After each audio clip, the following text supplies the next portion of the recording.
Assalamu alaikum, students.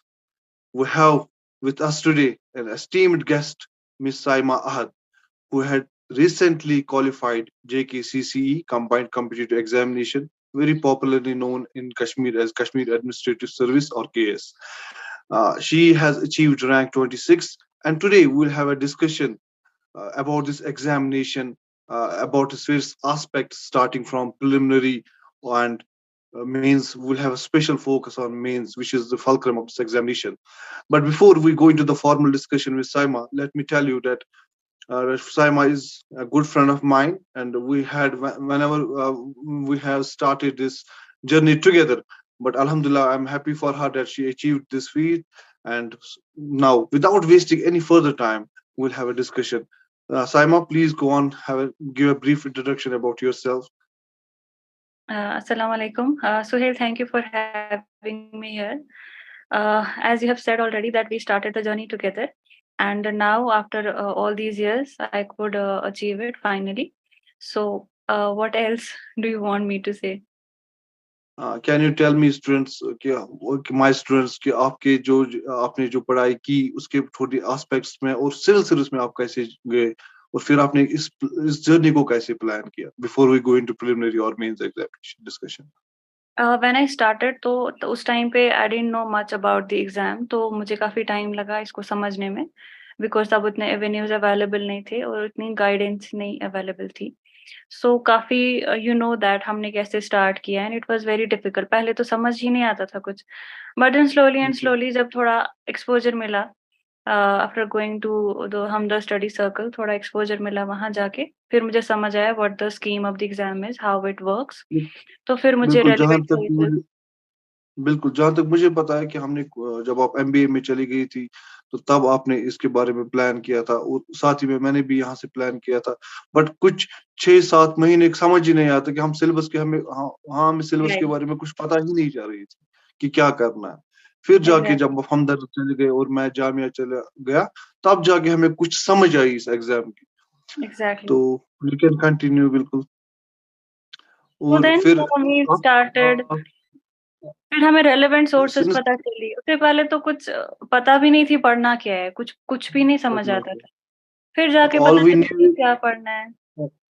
All V news about polity की book है लक्ष्मी का आती है स्पेक्ट्रम मॉडर्न हिस्ट्री की बुक होती है. दैट इज इट, बस इतना इतना ही पता थी पता हम. था. इतना पता थी हमें.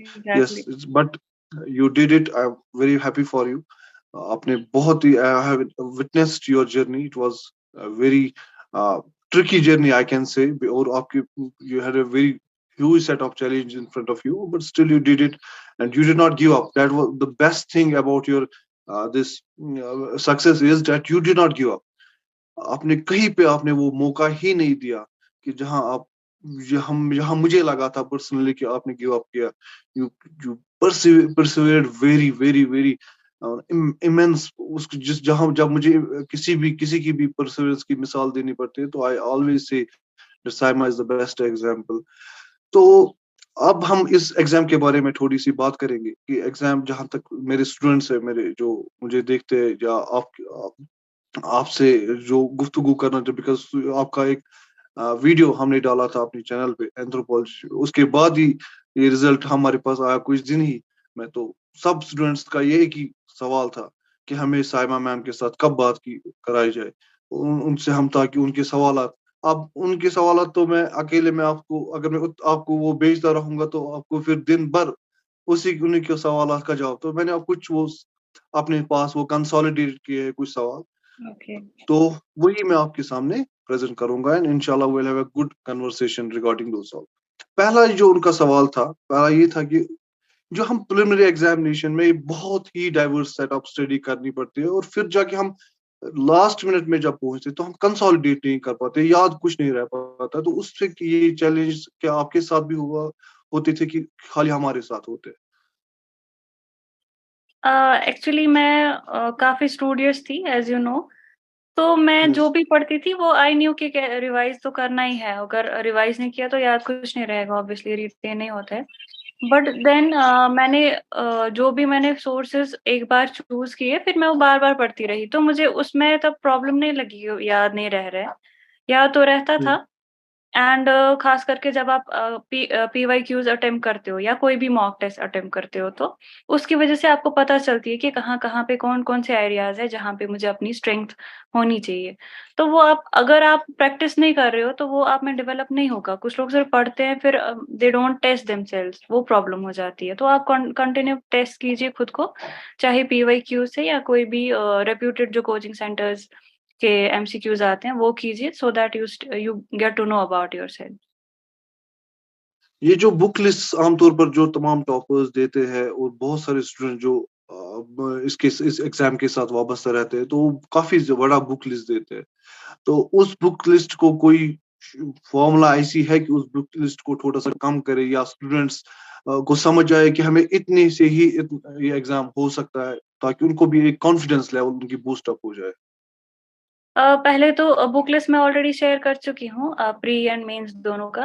बट द थिंग इज़ काफ़ी मतलब उसके बाद भी बच्चे मैसेज करते हैं कि दे वांट शॉर्टकट, ठीक है? उनको बिल्कुल। इतनी किताबें पढ़नी ही नहीं है, बट इतना बड़ा एग्ज़ाम है, आप इसमें कैसे शॉर्टकट ढूँढ सकते हो? मतलब एक सेमेस्टर एग्ज़ाम लोग कितने सब्जेक्ट्स होते हैं, उसमें भी पढ़ना पड़ता है। अब आप इतना बड़ा बिल्कुल। पोस्ट के लिए you want to be an IAS officer, KAS officer, but you don't want to study, ऐसा थोड़ी चलता है। जो बुक लिस्ट दिया है उसमें मैंने बोला है, if you want to skip this particular book you can skip, but this book you can not skip. तो वो मैंने वहाँ पे एम्फसाइज़ किया है ऑलरेडी कि आप क्या कर सकते हो स्किप, क्या नहीं कर सकते हो। एटलीस्ट उतना तो कर ही सकते हो ना। उसको please don't try to look for shortcuts या बाईपास कैसे करूँ। जो ये प्रोसीजर बिल्कुल। है, जो प्रोसेस है उसको फॉलो कीजिए, क्योंकि हमने भी किया है, बिल्कुल। आपको भी करना पड़ेगा, शॉर्टकट नहीं ढूँढना होता है। बिल्कुल, वो तो करना ही पड़ेगा, बिकॉज़ जो ये नॉलेज जो आप इंटेंस रीडिंग करते हैं, तो वो तो मेंस और फिर जाके पर्सनल टेस्ट में भी आपको कहीं न कहीं काम एग्ज़ैक्टली, आती है। एग्ज़ैक्टली। एक प्रॉपर प्रोसेस से जो चीज़ें होती है, तो उसमें ज़्यादा आप कॉन्फिडेंट फ़ील करते हैं। तो हुँ, ये तो आप उन उन लोगों का बहुत कम सुनिए जो लोग कि इतने से पढ़ के हमें हो गया। तो right, uh, we should have we do not have to reinvent the wheel. We have already invented the wheel about it, कि हमने जो प्रोसेस एस्टेब्लिश है इस एग्जाम में उसी को कंसोलिडेट करना है प्रॉपर रिविजनिंग के साथ। फिर दूसरा सवाल जो स्टूडेंट्स का रहता है कि अगर हम प्रिलिमिनरी में देखेंगे कि हर साल चाहे यूपीएससी प्रिलिमिनरी हो या JKPSC का प्रिलिमिनरी एग्जामिनेशन, तो अगर हम उस प्रीवियस ईयर पेपर को एनालाइज करते हैं, प्रीवियस ईयर्स पेपर्स को जब हम उसी हिसाब से आगे कल को उसी हिसाब से प्रिपेयर करते हैं उस एग्जाम के लिए, फिर अगले साल एक नया ही पैटर्न हमारे सामने आता है, तो उस चीज को कैसे हम टैकल करें? जहाँ तक कि प्री का सवाल है, अ, प्रीलिम्स ऐसा बन गया है ना, उसके लिए आपको होलिस्टिक अंडरस्टैंडिंग चाहिए, एंड ये जो बच्चे जी। शॉर्टकट ढूँढते हैं ना, वो कभी फिर क्लियर नहीं कर पाएँगे, क्योंकि उनको वो अंडरस्टैंडिंग डेवलप ही नहीं होगी। उनका उतना ही बिल्कुल। एरिया होगा जो उन्होंने 2-4 लाइनें पढ़ी होंगी, that is not going to जी। हेल्प। तो कुछ बिल्कुल। लोग बोलते हैं हम टॉपर के नोट्स पढ़ेंगे, is that enough? Like topper ने 10 सोर्सेज़ रेफर करके वो नोट बनाए हैं, और यू कैन नॉट एक्सपेक्ट आप वो नोट पढ़ोगे और आप भी टॉप करोगे, ऐसा थोड़ी है। उसके पीछे बहुत नॉलेज होती है जो जी। उन्होंने बनाया होता है। तो आप इसीलिए जी। अपने नॉलेज को डाइवर्सिफाई कीजिए। इवन आई एम सेइंग कि सिलेबस के बाहर भी चीज़ों को ऑब्जर्व करते रहिए, बिकॉज़ अभी जो यूपीएससी का सिलेबस है, ऐसी चीज़ें पूछी जाती हैं जो यूजुअली हमें बुक्स में नहीं मिलती हैं, एज़ यू आल्सो नो, है ना? बिल्कुल सही सही तो सही बात। इसीलिए आई वुड से आपको जितना चाहे जितना ज़्यादा एक्सपोज़र मिले दुनिया के बारे में, like how the things work, कैसी चीज़ है, कैसे चलती है, गवर्नेंस कैसे चलती है, लाइक गवर्नमेंट क्या पॉलिसीज़ लेके आती है, क्यों लेके आती हैं। तो वो ज़्यादा बेटर रहेगा आपके लिए, क्योंकि it's all about how you are using your knowledge. तो इसको रेस्ट्रिक्ट मत कीजिए, इसको जितना ब्रॉडन हो सके उतना कीजिए, सो दैट आपको प्री में जो भी डिमेंशन्स पूछते हैं वो आपको वो एटलीस्ट थोड़ा आइडिया हो उसके बारे में। टैकल हो जाए, बिल्कुल। फिर जाके ये भी है कि आपको 100% स्कोर नहीं करना है, you just have to cross 50% barrier, and once you cross it exactly, very efficiently you can do, बस that's you it. Can do it, चाहे यस, अब वही हाल अब JKPSC का भी है, यूपीएससी का भी वही हाल है। पिछले साल 87 कट ऑफ हो गया था, good that was less than 45% even, तो हुँ, 44% कट ऑफ हुआ था, और JKPSC तो उससे कम ही चला जाता है, बिकॉज उससे उनकी भी उनकी बहुत कम है। एब्रप्ट। जेकेपीएससी हाँ। तो ठीक है, वो तो निकल भी जाए, बट यूपीएससी के लिए you have to be very much holistic in your understanding. Understanding, because वो फिर आगे जाके पूछते भी है।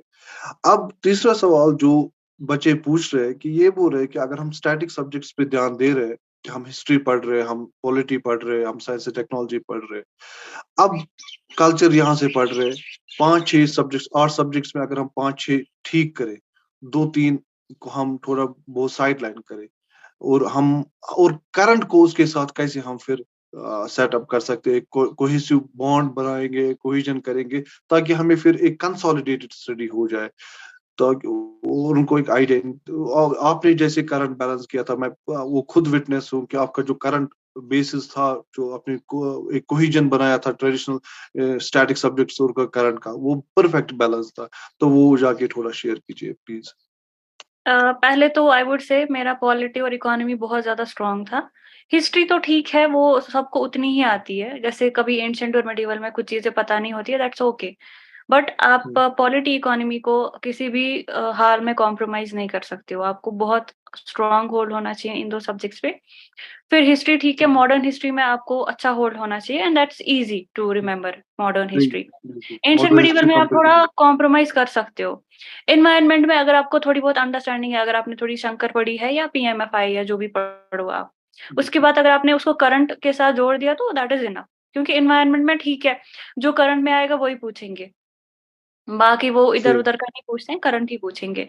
बाकी ज्योग्राफी है, ज्योग्राफी में भी इतना कुछ मुश्किल नहीं पूछते हैं। ज्योग्राफी और एनवायरनमेंट का जो ओवरलैपिंग एरिया होता है, वहीं से आता है क्वेश्चन। तो उसके लिए भी आई बिल्कुल। टोल्ड यू कि अगर आप 11th-12th की एनसीईआरटीज़ करोगे, बेयर मिनिमम उतना भी चल जाएगा। अगर आप if you don't want to go for GC Leong और राज टनल मैम की वीडियो जो मैं बोलती हूँ, 11th-12th की एनसीईआरटी भी काम करेंगी, ठीक है? काम काम तो काम यहाँ पे करेंगे। आप थोड़ा आप मतलब अगर आप उतनी मेहनत नहीं भी कर रहे हो, चलेगा। But polity, economy, modern history में you have to be like pro. उसमें कोई भी मुझे नहीं लगता है ऐसा एरिया होना चाहिए जो आपका वीक होना चाहिए। मीन्स क्या आप ये कहना एंड चाहते देन हैं कि करंट लोग क्या करते हैं, वो करंट को निग्लेक्ट करते हैं। मतलब दे आर लाइक कि अब हम मंथली नहीं पढ़ेंगे, हम एंड में पीटी 365 कर लेंगे। लेकिन आपको समझ नहीं आएगा ना वो क्या है, ये टॉपिक क्या था, क्यों था, आपको पता ही नहीं हो कि क्या हुआ है। तो आपको डेली बेसिस वो पे तो देखना थीम, पड़ेगा कि क्या-क्या बिल्कुल, चल रहा है। सो दैट आपको एक वो जैसे स्टोरी एक की स्टैटिक तरह याद सब्जेक्ट रहे। की थीम, बिल्कुल, जैसे एक उसके स्टैटिक बाद सब्जेक्ट की थीम रहती है, ऐसे ही करंट अफेयर्स एग्ज़ैक्टली की भी थीम रहती है, कि आपको पता जी, होनी चाहिए कि डिबेट्स एंड डिस्कशंस किसके थ्रू हो रहे हैं, तो वो फिर आप बेटर तरीके से कोई डेवलप कर सकते हैं अपने स्टैटिक राइट। सब्जेक्ट के वो साथ। तभी याद रहेगा, वो तो ऐसे याद नहीं रहता है कुछ भी। और प्रिलिमिनरी के एग्जामिनेशन के दिन उनको कैसे हैंडल करना पड़ेगा, क्योंकि एकदम आपका हेड लगता है कि I have terabytes of memory in my head, मैं कैसे वो चीज फिर उनको कैसे याद रहेगी, इतने सब्जेक्ट्स और इतनी कॉम्प्रिहेंसिव नॉलेज, फिर जाके प्रिलिमिनरी का प्रेशर कैसे हैंडल करना है उन बच्चों को। और इसके बारे में हम सी सेट के इसके बाद हम सी सेट के बारे में बात करें। प्री का ये है कि आपको मैंने बोला है कि जो ये 3-4 सब्जेक्ट्स बहुत ज़्यादा इम्पोर्टेंट है, ये आप रिवाइज़ करोगे। इवन जैसे प्री है सपोज़ 28 को, ठीक है?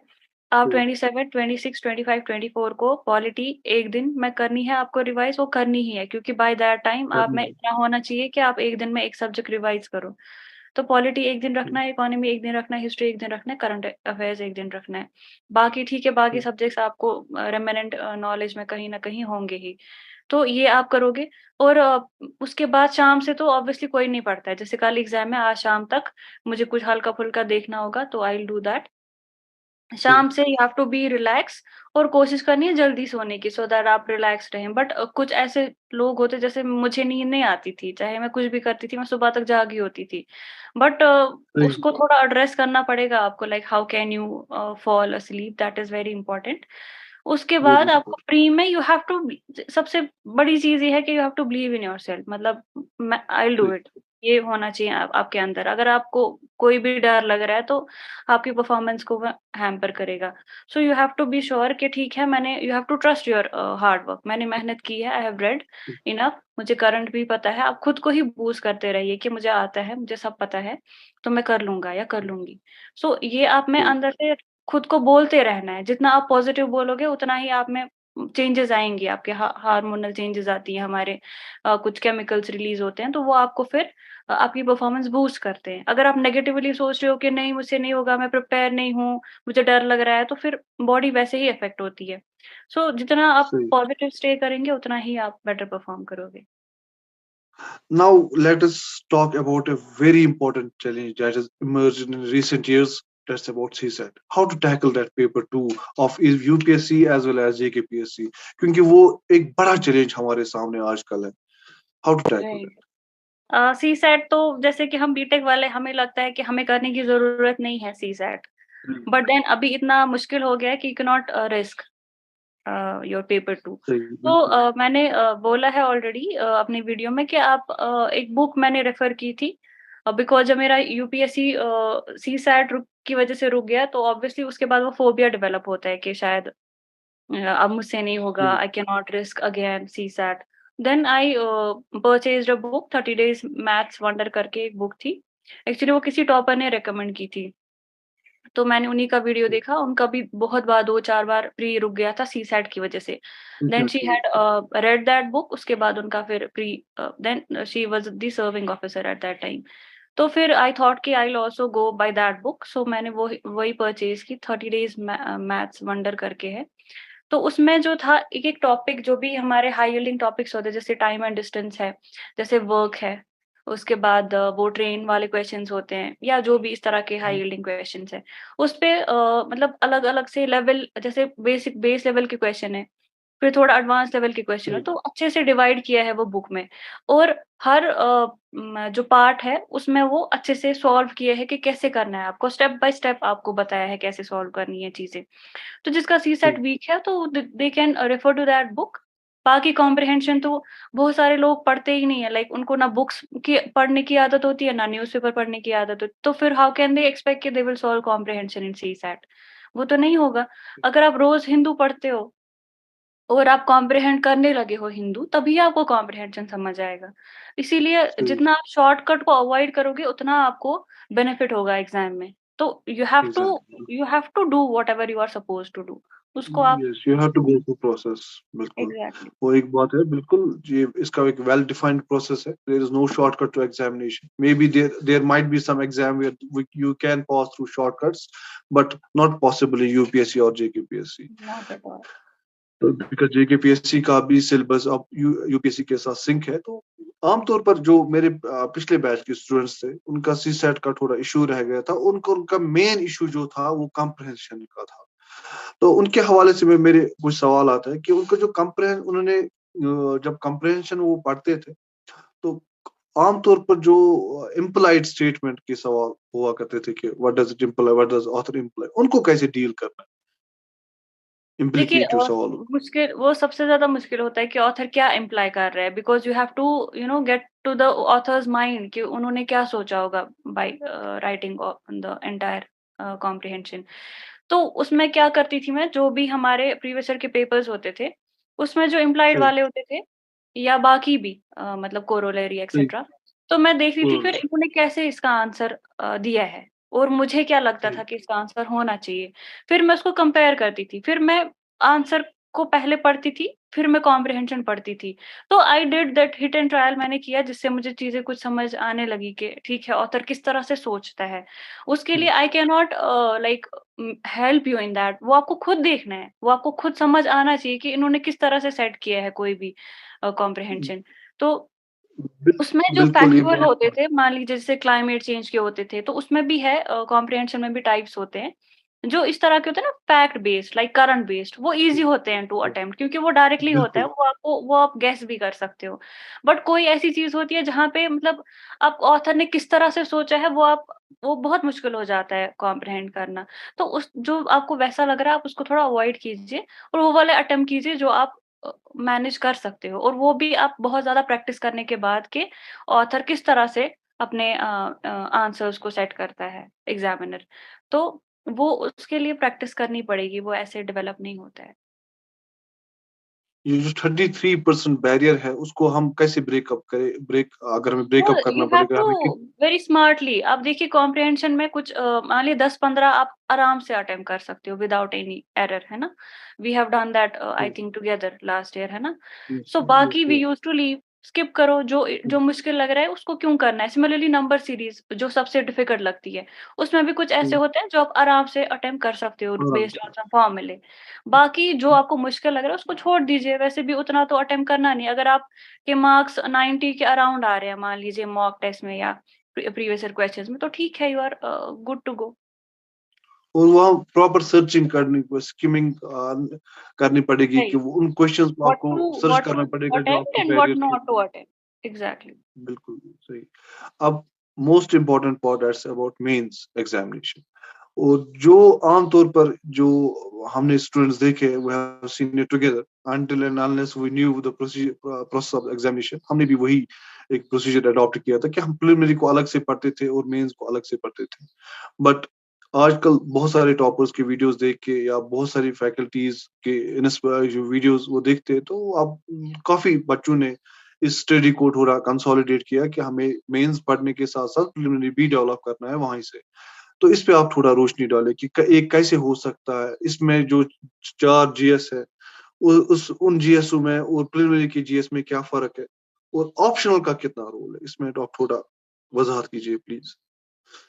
आई वुड से कि जब हम स्टार्ट करते हैं तब हमें प्री मेंस तो मतलब उस टाइम नहीं सोचना चाहिए कि प्री है मेंस है। आप पहले स्टार्ट कीजिए, आप थोड़ा सब्जेक्ट को देखिए कैसा है क्या है, समझ आता है आपको कि नहीं आता है। उसमें थोड़ा लगेगा टाइम, मे बी 2-3 महीने आपको लगेंगे वो कॉम्प्रिहेंड करने में। उसके बाद जब आपको समझ आता है ना कि अच्छा प्रीलिम्स कुछ हो, कोई चीज़ है, मेंस अलग चीज़ है। जब आपको उतनी अंडरस्टैंडिंग आएगी उसके बाद आप वो सेग्रीगेट कर सकते हो। पहले तो आपको पता ही नहीं चलेगी प्री में क्या है, मेंस में क्या है। तो जब आप वो थोड़ा प्रैक्टिस करेंगे, थोड़ा अंडरस्टैंड करेंगे सब्जेक्ट को, उसके बाद आप देखिए कि प्री में कैसे क्वेश्चन आते हैं, तो you have to look for those things in your topic. For example हम मान लीजिए पॉलिटी पढ़ते हैं, उसमें हम मान लीजिए पार्लियामेंट चैप्टर पढ़ते हैं या प्रेसिडेंट चैप्टर पढ़ते हैं। अब हमें पता है कि वो क्या पूछेंगे, जैसे इलेक्शन में कौन-कौन इन्वॉल्व होता है, तो हमें पता है प्री में ऐसा आ सकता है। बट अगर हमें मेंस में देखना होगा, तो हमें पता है कि मेंस का क्वेश्चन कुछ ब्रॉड लेवल पे आएगा, तो वो इतना छोटा-सा तो माइन्यूट डिटेल नहीं पूछेंगे। वो फिर आपको विद टाइम समझ आएगा। पहले ही आप इसमें डोंट जंप इंटू के किस तरह पढ़ना है प्री के लिए, मेंस के लिए। पहले आप बस अंडरस्टैंडिंग के लिए पढ़िए। उसके बाद जब आप थोड़ा पेपर्स को एनालाइज़ करेंगे then you will get to know कि मुझे क्या-क्या याद रखना है। मेंस में तो ऑल टुगेदर बड़ी चीज़ें पूछते हैं, जैसे इज़ एंटी डिफेक्शन लॉ मतलब redundant now because there are still the increasing number of horse trading cases etcetera. तो बड़ी-बड़ी चीज़ें पूछते हैं मेंस में। तो ठीक है, उसमें आपको थोड़ा आइडिया होना चाहिए, बाकी आप एग्ज़ाम्पल्स पता होनी चाहिए, वो आप फिर लिख सकते हो क्वेश्चन। लेकिन अगर प्री की बात करें तो उसमें माइन्यूट चीज़ें पूछेंगे, like what are the criteria जहाँ पे यू कैन बी डिफेक्टेड। तो ऐसी-ऐसी सही, चीज़ें बिल्कुल। हैं जो आपको डेवलप होंगी विद टाइम। तो इसके बारे में डोंट वरी कि कैसे पढ़ना है, क्या पढ़ना है। पहले आप समझिए चीज़ को, उसके बाद आप you go into pre and mains.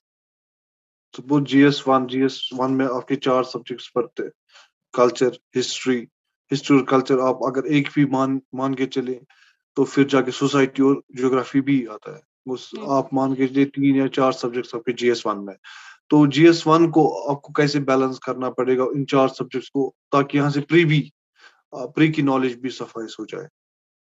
Suppose geography है, तो ज्योग्राफी में कुछ टॉपिक्स है, तो वो जो आपने बताया कि हमें ज्योग्राफी का पहले ही पता होना चाहिए कि सपोज कॉन्टिनेंटल थ्योरी है, तो कॉन्टिनेंटल थ्योरी पे प्री का क्वेश्चन कौन निकल सकता है और मेंस का क्वेश्चन कौन निकल सकता है, या ऐसी सी फ्लोर स्प्रेडिंग ऐसी थ्योरीज, इसमें प्रिलिमिनरी का क्वेश्चन कौन सा निकल सकता है। और जो मैम यही कहना चाहती है कि आपको ये खुद फिर आइडिया, जब आप रीडिंग करेंगे और पीवाईक्यू के एनालाइज करेंगे, तो आपको खुद पता चलेगा यहाँ पी प्रिलिमिनरी का कौन सा क्वेश्चन आ सकता है और मेंस का राइट। क्वेश्चन आ सकता है।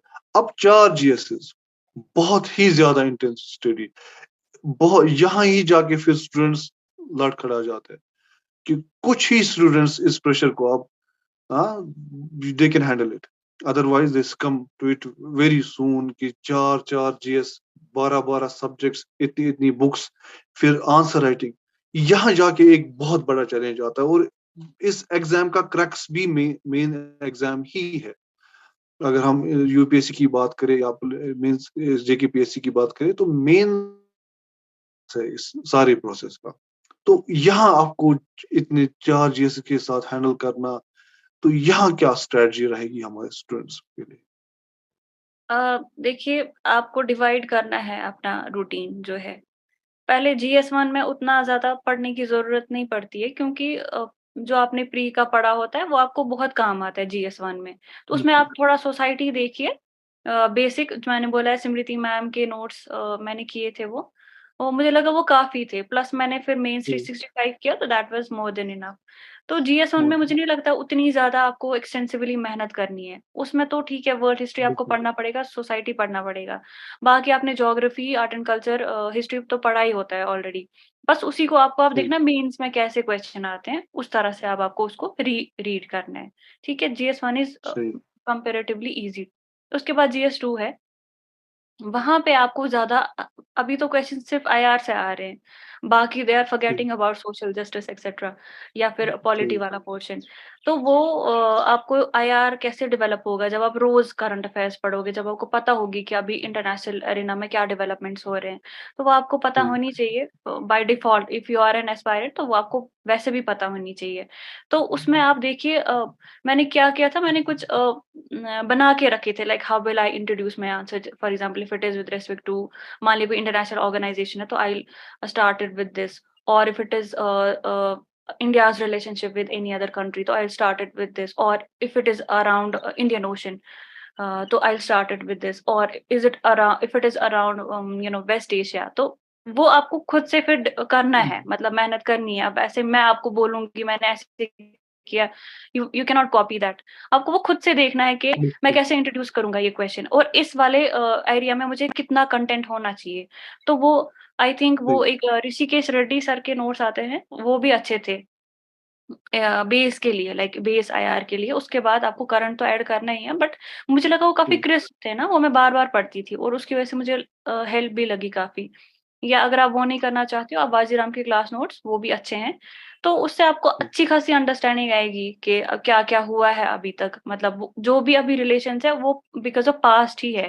जैसे आपको भी सही। बिल्कुल। माशाल्लाह बहुत नॉलेज अभी है। जाके कुछ रिलेशन डिहाइफिनेट हो रहे हैं, तो उनमें फिर वो exactly. Reset trend start but होते हैं। Whatever it was there in the history, वही अभी भी है, कुछ बदला वही। नहीं है वो, अभी भी। मोर और लेस वही है। बिल्कुल। तो वो आपको बिल्कुल। फिर ईज़ी लगेगा। फिर पॉलिटी आपको ऑलरेडी आती है, बस मैंने आपको बोला उसको, उसी को आप थोड़ा ब्रॉड क्वेश्चन बनाइए instead of going into the minute बिल्कुल। डिटेल्स, तो वो भी आपका ईज़िली हो जाएगा।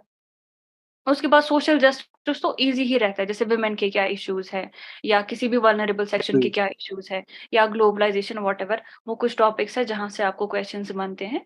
तो वो भी आप नोट्स बना के रखिए, तो फिर जीएस-2 भी उतना मुश्किल नहीं लगेगा।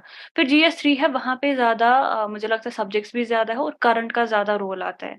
तो जितना वही। आपको करंट स्ट्रॉन्ग होगा, चाहे आपने पीटी 365 पढ़ा हो, और मेंस 365 को मैं बहुत रिकमेंड करती हूँ, बिकॉज़ मेंस 365 से मेरा बहुत जो नॉलेज है वो एनहांस हुआ, वैल्यू एडिशन हुआ, diagrams, flow charts, this and that मैंने 365 से काफ़ी सही। कॉपी की। तो आई वुड सजेस्ट कि वो आपका जीएस-3 में पूरा कवर करेगा मेंस 365 का जो है। सही। जीएस-4 तो है, और जीएस-4 उसको आपको कंटिन्यू प्रैक्टिस करना पड़ेगा, चाहे आप करनी कोई भी पड़ेगी। सोर्स ले रहे हो, कोई भी source, but you have to practise that. अगर आप आंसर्स नहीं लिख रहे हो एथिक्स के, केस स्टडीज़ अटेम्प्ट नहीं कर रहे हो, आप सिर्फ पढ़ रहे हो, तो that is all in when. तो आप जितना वही। उसको इन प्रैक्टिस लाओगे, कैसे आपको यूज़ करनी है चीज़ें अपने आंसर्स में, उतना ज़्यादा आपको एथिक्स में स्कोर बढ़ेगा। तो जहाँ तक जीएस-3 को थोड़ा हम और इस पे थोड़ा और वज़ाहत करेंगे जीएस-3 पे। तो जीएस-3 पे जो इकोनॉमिक पार्ट रहता है, वो अगर हमने रिसेंटली देखा होगा वो पेपर्स, जो उसका इकोनॉमिक पार्ट रहता है, खासकर Indian economy, pillars of Indian economy की बात करें, चाहे मैक्रो फ्रेमवर्क पे या माइक्रो फ्रेमवर्क पे, तो ज़्यादातर मैक्रो फ्रेमवर्क पे ही क्वेश्चंस आते हैं। तो वो क्वेश्चंस और जो प्रिलिमिनरी में उसके क्वेश्चन आते हैं और जो मेंस के क्वेश्चन होते हैं, काफ़ी ज़्यादा डाइवर्सिफ़ाई होते हैं। तो उस इकोनॉमिक पोर्शन को, जहाँ तक मुझे बच्चों का यही कि इकोनॉमी हमेशा हमें वीक रहता है, तो हम कैसे ये करें? तो उसको उनको कैसे ये समझ आएगा कि डिबेट्स क्या चल रहे हैं, इकोनॉमिक डिबेट्स, तो उन पे कैसे क्वेश्चन आए। मगर जब वो डिबेट चल रहे थे, हम कोशिश कर रहे थे कि हम करंट अफेयर से उनको डील करें, मगर यूपीएससी ने हमें वापस ग्राउंड लेवल पे उनने बेसिक जीडीपी की कैलकुलेशन पे सवाल है ना पूछना शुरू किए। तो यहाँ क्या बैलेंस उनको करना पड़ेगा। मुझे लगता है अगर आपको इकोनॉमी में स्टैटिक पोर्शन आपका ठीक है, लाइक आपको मैक्रो इकोनॉमिक्स वेरिएबल्स जितने भी हमारे पास है उनका नॉलेज है, if you know how inflation is working, if you know what monetary policies, fiscal policies, या आपको पता है सही। टैक्सेशन कैसे काम करता है, और थोड़े बहुत आइडियाज लाइक इंडिया का क्या सिचुएशन है टैक्सेशन के related, and how what is it stand with respect to other countries. अगर आपको ये बेसिक अंडरस्टैंडिंग है, उसके बाद अगर आपने इकोनॉमिक सर्वे पढ़ी, आई वुड से कि अगर आपको मेंस स्ट्रांग करना है तो आप सर्वे पढ़िए, क्योंकि उससे अच्छा बिल्कुल। डॉक्यूमेंट आपको कहीं नहीं मिलेगा, और उतने कहीं आपको नहीं मिलेगा। हॉरिजन्स कहीं नहीं मिलेंगे इकोनॉमी के। तो हम्म, मुझे लगता है मुझे उसकी वजह से काफी हेल्प हुई, जैसे 2-3 सालों से मैं बिल्कुल आप सर्वे, या 2-4 सालों से पढ़ती आ रही हूँ। तो मुझे लगा कि मतलब काफ़ी ईज़ी हो जाता है फिर आपका मेंस का क्वेश्चन अटेम्प्ट करना। क्योंकि जैसे जितने भी मैंने सही। टेस्ट सीरीज़ अटेम्प्ट किए थे जब मुझे मेंस था, तो जो भी मेरी सर्वे की नॉलेज थी वो मुझे बहुत यूज़ होती थी उसमें, and I used to score सही। हाईएस्ट इन जीएस-3। अभी भी मेरा सबसे सही। ज़्यादा जीएस-3 में ही है। व्हाई? बिकॉज़ करंट मेरा स्ट्रॉन्ग था एंड सर्वे में अच्छे से पढ़ती थी। सही। तो बिल्कुल। मुझे लगता है सही। दैट इज़ काफी इनफ। फंडामेंटल्स होते हैं। दैट इज़ बिल्कुल वेरी सर इम्पोर्टेंट। सर। लोग वेरी इसमें भी इंपॉर्टेंट। शॉर्टकट ढूँढते हैं कि सर्वे को स्किप करते हैं, उनको लगता है कौन पढ़ेगा, बट कितना इम्पोर्टेंट है वो उनको अंदाज़ा ही नहीं है कितना इम्पोर्टेंट है। बिल्कुल सर्वे बहुत ही ज्यादा इंपॉर्टेंट है, जहां तक मेरी भी एनालिसिस है। हमने पिछले साल जब मेरे इकोनॉमिक्स के कुछ 10 क्लासेस लिए थे मैंने, क्योंकि उस वक्त उस एग्जामिनेशन बहुत नियर बाय था। तो 10 क्वेश्चंस हमने सर्वे को एनालाइज करके और थोड़ा बहुत इसको मैक्रो इकोनॉमिक जो वेरिएबल है, स्पेशली मॉनेटरी पॉलिसी, इन 10 लेक्चर्स में हमने 3 क्वेश्चंस जो जेकेपीएससी में आए थे। तो मगर हमें वो आइडिया कहाँ से मिला कि सर्वे में कौन से डिस्कशंस और कौन एग्ज़ैक्टली। से फ्रेमवर्क को ज्यादा किन हॉरिजॉन्स ज़्यादा को टच फोकस, किया है, देखिए तो वो कुड प्रिडिक्ट। जिन चीज़ों को गवर्नमेंट फोकस देती है, वही चीज़ें फिर यूपीएससी भी फोकस करेगी। ऑब्वियसली बिकॉज़ बिल्कुल। UPSC has to do so. So वो आपको किससे पता चलेगी? सर्वे से पता चलेगी। बजट में कोई स्कीम आई है मान लीजिए, तो यू हैव टू सही। एक्सपेक्ट कि इसके अराउंड क्वेश्चन बन सकता है। बिल्कुल। ठीक है, मिलता है। Yes that's it. तो मुझे लगता है काफी हद तक जो स्टूडेंट्स के सवालात थे, अब जो प्रिलिमिनरी और मेंस के लेवल पर अभी हम देखेंगे इंशाल्लाह, कुछ जो नेक्स्ट हमारा इंटरसेशन होगा उसमें हम पर्सनल टेस्ट की भी बात करेंगे, या अगर स्टूडेंट्स को कुछ और कंफ्यूजन रहेंगे इसके बाद भी, तो will try to address them in our next session. तो फिलहाल स्टूडेंट्स का एक इंस्पिरेशन, आप थोड़ा बहुत उन स्टूडेंट्स को मोटिवेट कीजिए जो अभी डिमोटिवेशन में चल रहे हैं, बिकॉज एग्जामिनेशंस टाइम पे नहीं हो रहे, और काफी वो स्ट्रगल करे। सिर्फ यूपीएससी का एक ऐसा कैलेंडर है जो प्रॉपरली फॉलो होता है, और यहाँ जाके बाकी एग्जामिनेशंस शेड्यूल पे नहीं हो रहे, जिसकी वजह से स्टूडेंट्स डिमोटिवेटेड। तो before we end of the session, उनके लिए प्लीज एक थोड़ा इंस्पिरेशन, उनमें कॉन्फिडेंस बूस्ट अप उनको आप तो आप कीजिए अपने खूबसूरत वर्ड्स से, ताकि उनको भी एक कॉन्फिडेंस, तो उनको एक एहसास हो जाए कि नहीं, अगर मुश्किलात है हमारे सामने, but at the end, destiny, whatever destiny will we reach, it will be the beautiful thing, whatever we have witnessed so far.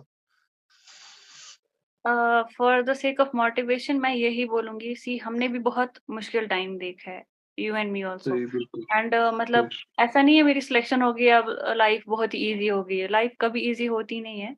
And हमने कितना मुश्किल वक़्त देखा है वो हम ही जानते हैं। बट उसका सही। मतलब ये नहीं होता है आप डीमोटिवेट होंगे। मतलब मेरी लाइफ में बहुत मुश्किलें आई, जैसे आपको पता ही है।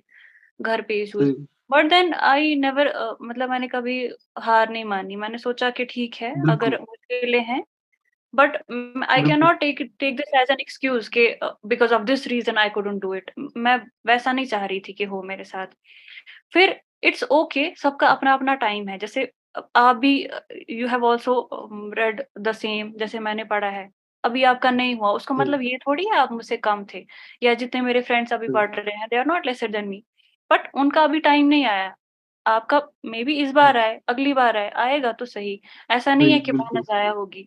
जिसने एक्सटेंसिवली पढ़ा है वो कभी ज़ाया नहीं होगा, this I can guarantee you, बिल्कुल। अगर आपने पूरा डेडिकेशन के साथ, सिंसेरिटी के साथ, without looking for shortcuts and how to bypass the route, अगर आपने अच्छे से मेहनत की है, डेफिनेटली आपको रिजल्ट मिलेगा। आज नहीं तो कल डेफिनेटली मिलेगा।